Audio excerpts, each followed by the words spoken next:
savez très bien. Et vous avez suivi le président Vital Kamerhe. Il a dit, ce n'est pas pour offrir un troisième mandat au chef de l'État qu'ils ne prennent pas au dialogue national. Nous allons parler de toutes ces choses-là. Mais laissez-moi vous dire d'abord que le rassemblement de forces politiques et sociales acquises au changement, l'UDPS et son président, M. Etienne Tshisekedi Ouamouba, réitèrent leur indéfectible attachement à la Constitution et à son respect. Leur attachement à la mise en œuvre de la résolution 2277 du Conseil de sécurité des Nations Unies. Cette résolution préconise le dialogue. Et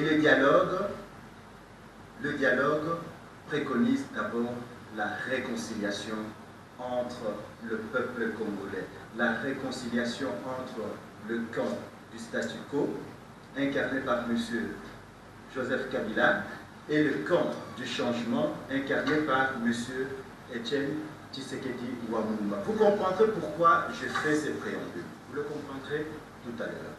Le dialogue doit nous conduire absolument à l'alternance en 2016, à l'alternance démocratique, à l'alternance politique en 2016, pas en 2017 ou en 2018.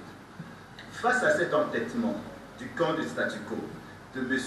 Eden Kodio et compagnie, les rassemblements de forces politiques et sociales du changement rejettent les dialogues de M.